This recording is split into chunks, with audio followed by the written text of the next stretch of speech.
Muy pero muy buenos días, queridos amigos. Para cada uno de ustedes es realmente lindo poder recibirlos en nuestro canalcito.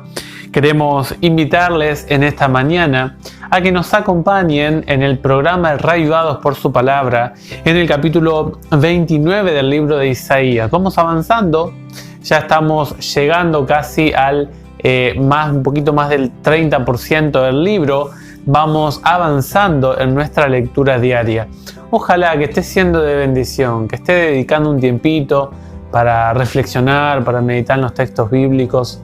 Nuevamente les repito, yo sé que son un poquito extensos los videos, pero tómense el tiempo de mirarlos, de escucharlos, de preguntar si quieren hacer preguntas en el canal. No duden de eso. A su vez les incentivo a que sigamos estudiando. No se queden solamente con lo que les digo, investiguen más, cuestionen, hagan una mirada crítica hacia lo que hablamos en el video, y todo lo hacemos para crecer, para poder fortalecer nuestra fe y vida espiritual. Vamos a orar y vamos a dar inicio rápidamente al capítulo de hoy. Querido Padre que moras en los cielos, muchísimas gracias porque nos regalas la hermosa oportunidad de poder encontrarnos contigo. Y en este momento queremos interceder por nuestros amigos sufrientes que están pasando momentos difíciles, Señor. Que estés con cada uno de ellos, de ellas. Te invitamos, por favor, a que los consueles, los fortalezcas y mandes ángeles para que estén a su lado, Dios. Pedimos por favor la compañía del Espíritu Santo en este grato momento y lo hacemos en el nombre de Jesús. Amén. En el capítulo de hoy vamos a ver que tiene 5 partes. Yo lo dividí más que todo en 5 secciones. De los versículos 1 al 6 vamos a ver de que Dios utiliza un título, Ariel, para hacer referencia a Jerusalén.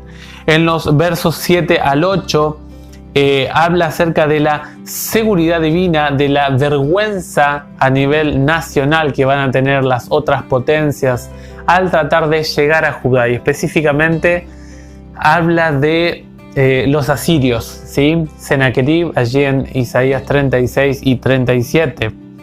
En los versículos 9 al 12 se habla acerca del estado espiritual y del liderazgo del pueblo. Vuelve a repetir Isaías lo que repitió un poquito ayer. En los textos 13 al 17 habla acerca de cómo los profetas, el liderazgo estaba torcido. Los versos 13 al 17 muestran en consecuencia el sistema cultural del pueblo totalmente distorsionado. Y en los versos 18 al 24 nos da algunos destellos de esperanza, de gloria futura que Dios promete a su pueblo cuando Él vuelva por segunda vez. Vamos a la primera parte. Noten ustedes que en los versículos 1 al 6 habla de que Dios tiene que resolver su asunto personal con su pueblo. ¿Y cómo lo hace? Bueno, lo hace en una manera simbólica con el nombre Ariel. Algunos dicen que el nombre Ariel significa león de Dios, otro significa altar de Dios, pero ambos significados lo que hacen es hablarnos que el león atacaría al pueblo de Dios, o que el pueblo de Dios iba a ser el sacrificio de Dios en el altar de Dios. ¿Por qué? Porque dice en el versículo 2, dice: entonces ya yo oprimiré a Ariel, habrá gemidos y quejidos, y tú serás para mí como un Ariel. Noten ustedes que habla como si el pueblo fuera el sacrificio. En el versículo 3 habla de la destrucción de Jerusalén, en el sentido de que Dios se haría cargo de ejecutar juicio, castigo, llamar la atención a su propio pueblo. En el versículo 4 se ve a Jerusalén, o sea, se la describe, y muchas veces en la Biblia se ve esto, se describe a Jerusalén como una mujer débil, una mujer que no tiene fuerzas para hablar, que está raquítica, Eso es la palabra espectro. Dice, tu voz vendrá de la tierra, noten ustedes, humillada, expandida sobre el polvo.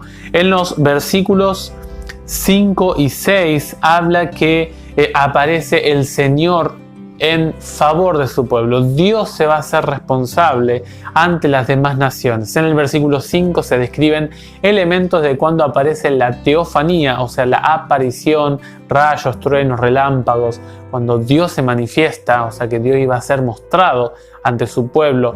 Y en el verso 6 habla de específicamente de cuando Dios se muestra de manera clara en esas teofanías manifiestas. Esta división del verso 7 y 8 es muy importante porque nos muestra la seguridad de que Dios está al control de su pueblo. El versículo 7 describe que es un sueño, una utopía, una posibilidad que se ataque a la ciudad de Dios. Y dice el versículo 7 que todo el tropel, todos los ejércitos de las naciones iban a quedar avergonzados al tratar, o avergonzadas los ejércitos de las naciones al tratar de conquistar a su pueblo. Y el versículo 8 toma la imagen del hambriento y del sediento. Y es interesante que habla cuando el sediento tiene mucha sed, sueña que toma agua. ¿Le ha pasado a usted eso?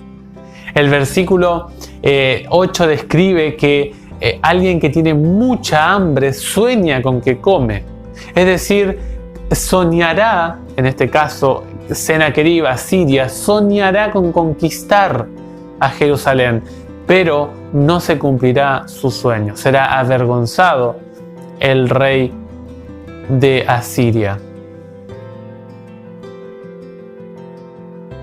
Tenemos nuevamente en los versículos 9 al 12 la triste descripción del pueblo de Dios. Habla de que el pueblo anda en un estado de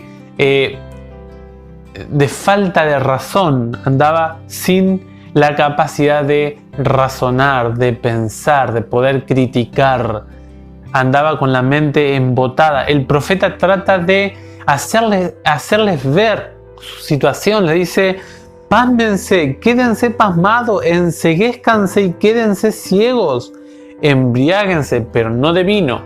Noten ustedes por qué andaba embotado el pueblo, porque dice en el versículo 1: añadan un año a otro, que las fiestas completen su siglo.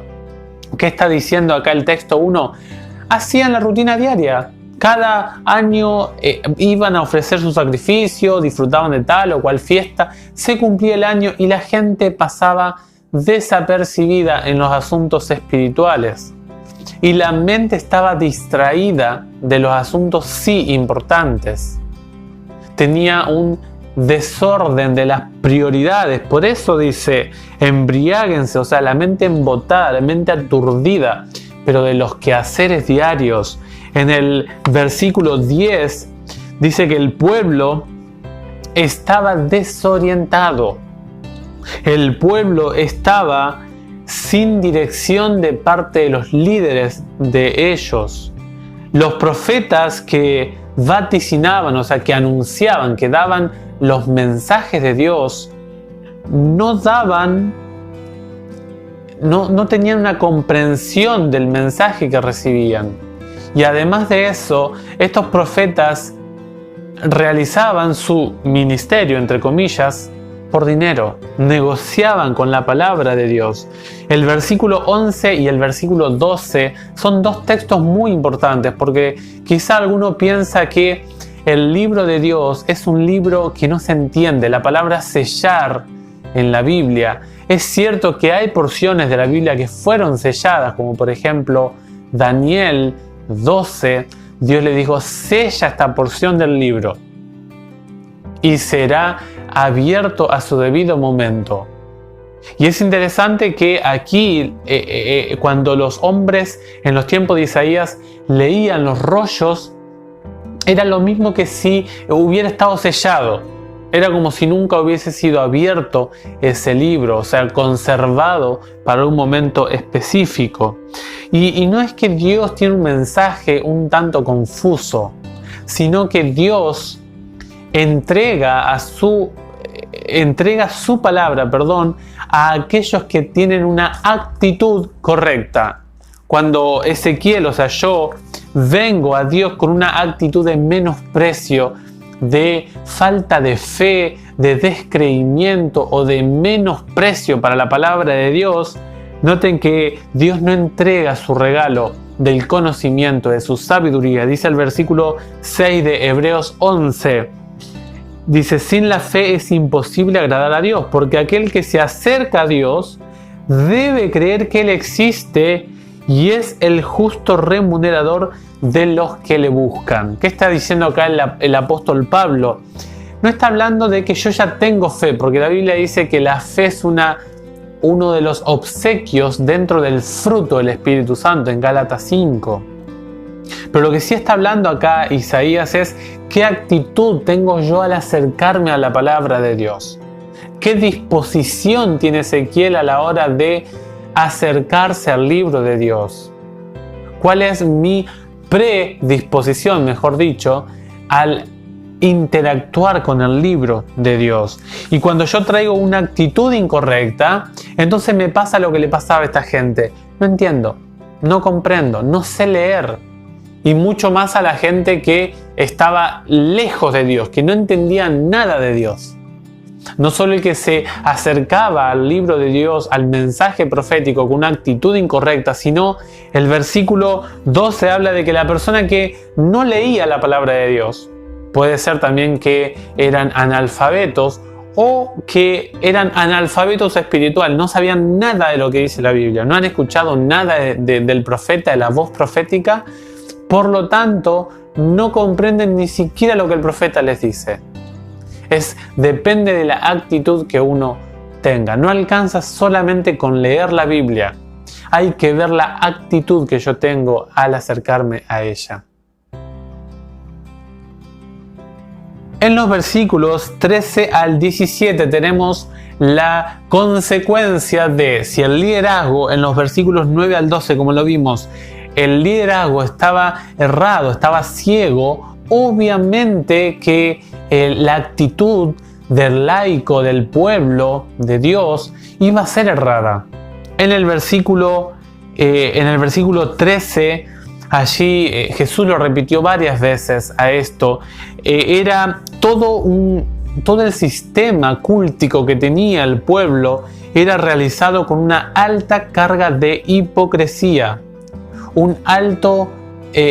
una alta carga de formalismo, de mero cumplimiento externo. Solamente se hacía el culto involucrando las formas de culto. Estaba involucrada la rutina cultual, pero no había una entrega de corazón.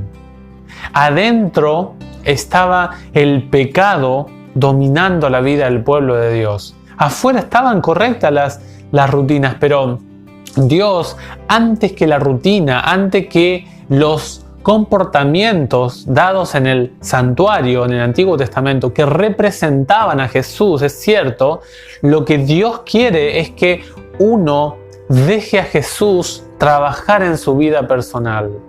Estas personas solamente seguían a Dios desde el rostro, tenían como una religión que era un disfraz, era una máscara.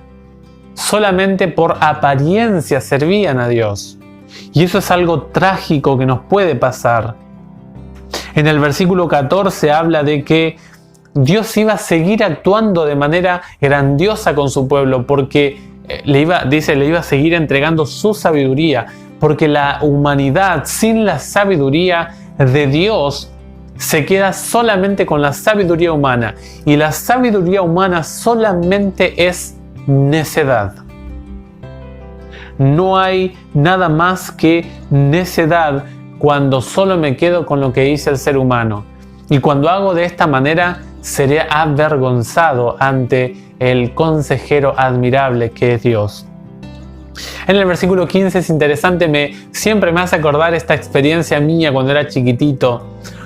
En mi casa teníamos una mesa y yo pensaba que me podía esconder de Dios abajo de la mesa. Creo que Dios me miraba mi pensamiento y se reía, ¿no? Porque yo creía que Dios no me vería si hacía algo malo estando debajo de la mesa. Y el texto 15 habla que la gente tramaba cosas secretas a los ojos de Dios. Y cuando ellos actuaban en la oscuridad, decían: ¿quién nos ve y quién nos conoce? ¿Quién me puede decir algo a mí? Yo hago lo que quiero, como dice mucha gente. Querido amigo, querida amiga, quiero decirle que lo que usted hace, lo que yo hago a escondidas, hay un Dios en los cielos que lleva registro. En este capítulo de hoy no se habla, pero la Biblia dice que Dios tiene libros donde lleva registro de todo lo que hace cada ser humano. Y es interesante que el versículo 16 describe el atrevimiento que tuvo este pueblo de distorsionar, siendo ellos su creador, y que Dios, el creador de los cielos, sea o que actúe como criatura. Noten ustedes que, en otras palabras, querían hacerse Dios. ¿De dónde nos trae ese recuerdo? ¿O esas ideas de dónde nacen? ¿De qué corazón nacen? Sí, exactamente, de Lucifer. ¿Se acuerdan allí en Isaías 14? Seré como el Altísimo, seré semejante al Altísimo. Y cuando Él es humillado y cae acá a la tierra, le hace la misma propuesta a Adán y Eva. Serán como Dios, serán dioses, serán Elohim. Y dice aquí el texto que la criatura quiere tomar el lugar del Creador. ¡Qué atrevimiento!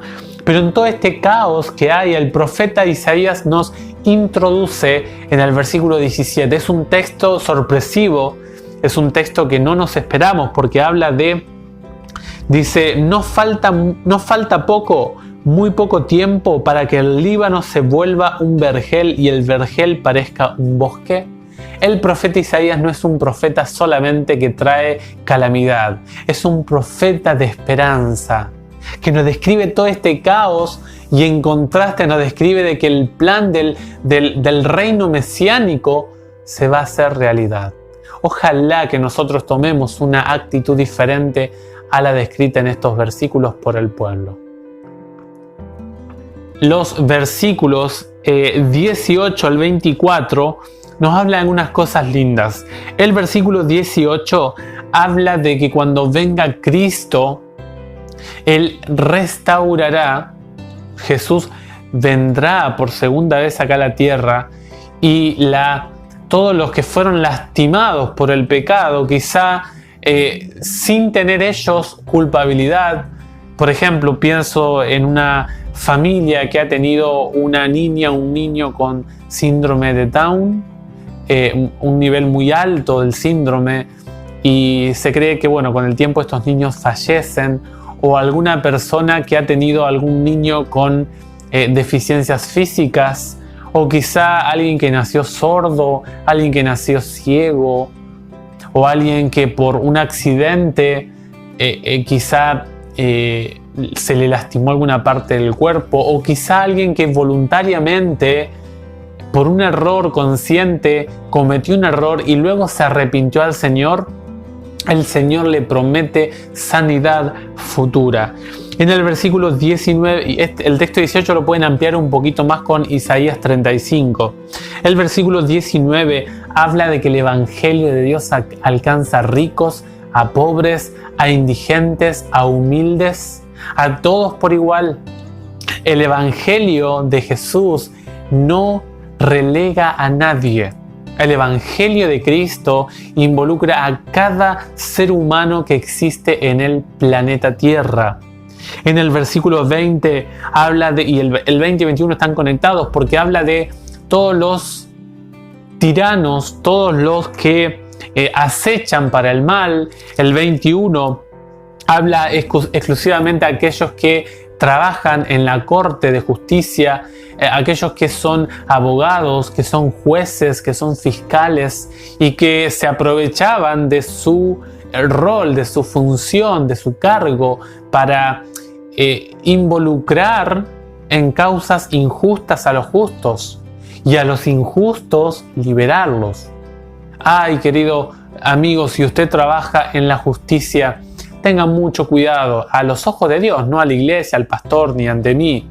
Nadie puede juzgarlo, pero sí tenemos el deber de decirle que el juez del universo manda a que todo aquel que manipula y trabaja, distribuye justicia, debe trabajar a conciencia según la ley. El versículo 22 habla acerca de Jacob, de Abraham. En el versículo 23 y 24 habla exclusivamente cuando toda la humanidad esté alabando al Señor. Isaías nos lleva a aquel momento futuro de cuando el Señor reúna en una unidad absoluta a todo su pueblo. El versículo 22 habla de Abraham y de Jacob como la unión de todo el pueblo de Israel.